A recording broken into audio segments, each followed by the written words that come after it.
Hello guys, so yan, tama yung nababasa nyo, 750 per person lang ang binayad namin dito sa listing na to, and I booked this through Airbnb. So ito ay sa Tagaytay Prime Residences, so part siya ng Cityland. So ito guys yung main entrance nung Cityland. So ang parking dito guys is 50 pesos per entry, pero kung gusto mo magbayad ng overnight, it's 300 pesos. Dito guys hindi na ako nag-video sa lobby since hindi ako masyadong na-amaze sa lobby nila since maliit siya, and at the same time hindi rin siya mabango guys, and syempre na-expect natin for a lobby since holding area to ng guests, at ito yung parang pinaka front desk, diba? So dapat ano siya, presentable. So yun lang yung something that they should improve. However, tong part kasi na to is tabi siya ng pool, so binigyan ko na lang din siya ng credit doon why it was like that. And again guys, mas importante naman kung saan ka matutulog eh. So bawing-bawi naman doon yung listing ng Airbnb namin, and ang host namin is si William. And this one, separate yung shower room at saka yung pinaka toilet area nyo. Ayan. And then, meron kami ditong dalawang beds. And meron din siyang dalawang sofa bed na pwedeng maging kama, pwedeng higaan. Ang maximum dito guys na allowed is 6 lang. And then, as you can see, ang ganda ng view. Kitang-kita mo dito yung Taal. And, ayan, so refreshing lang talaga.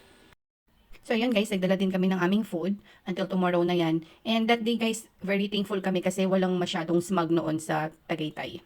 So, after makapagpahinga guys, we decided na umakyat doon sa roof deck. Malamang aakyat sa roof deck. So, 24th floor siya. So, mag-elevator ka up to the 23rd floor, and then maghagdan ka lang ng isang floor para makaakyat ka doon sa taas. Sobrang relaxing talaga dito guys. So, nag-chill-chill lang kami dito for a few minutes and then take photos. And ayan, ang ating magandang Taal. After naming mag-dinner sa labas, so we decided na mag-chill lang, manood lang ng Netflix, and uminom kami ng sparkling wine guys. Siyempre, hindi naman umiinom tong mga candidate ko for senior citizenship na kasama. So, ayan. Yung kagandahan guys na mag-book dito sa Airbnb, so you can cook your own food. Ayan, nainit pa namin yung bulalo from last night. And then after mag-breakfast, diretso kami dito sa pool area nila, which is free na. So, ayan, maraming naliligo, and at the same time guys, super lamig talaga. As in, pero alam mo yun, parang namamanhid na yung katawan mo, parang may yellow ang tubig. Pero once nasanay ka na, hintayin mo na lang naubuhin ka after. After namin mag-checkout guys, dumiretso kami dito sa People's Park. And ang entrance ngayon is 30 pesos. And then, pag mag-jeep ka pataas, 10 pesos each. Eh, syempre guys, like I said, candidate for senior citizenship na itong mga to. So, kailangan namin mag-jeep. And of course, hindi makukumpleto ang Tagaytay without the giant pinya. Umakyat na kami for a better view ng Taal. And syempre yung tita ko muntik nang nagmatching sa pintura, di ba? Konting shade na lang. Match na match na. So, emote-emote tayo guys, kunyari first time natin dito. Eh, pero hindi ko na maalala kung how many times na ako nakakyat dito sa may People's Park na to. And ayan, so, chill lang guys. At dahil na-miss nila guys yung sa bahay nila, so they decided na mag-rent ng telescope na to for 20 pesos, and parang 10 minutes mo lang siya magagamit. Pero enough time na yun para makita mo yung, ano, sige, mag-agawan kayo, sige.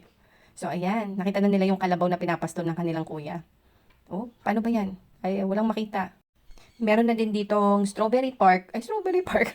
Strawberry taho sa People's Park. And 30 pesos, in hindi naman siya legit na strawberry. Syempre guys, strawberry syrup lang ang gamit nila dyan.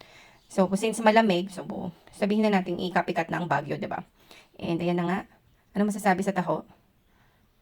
Ande, kulang pa daw. Kulang sa tamis. Kaya pinadagdagan pa nila yan. So, syempre guys, bumili kami ng pasalubong sa mga naiwan sa bahay, di ba? So, dito kami sa Lumars bumili ng aming pasalubong. So, yun, that concludes our Tagaytay escapade. Thanks for watching!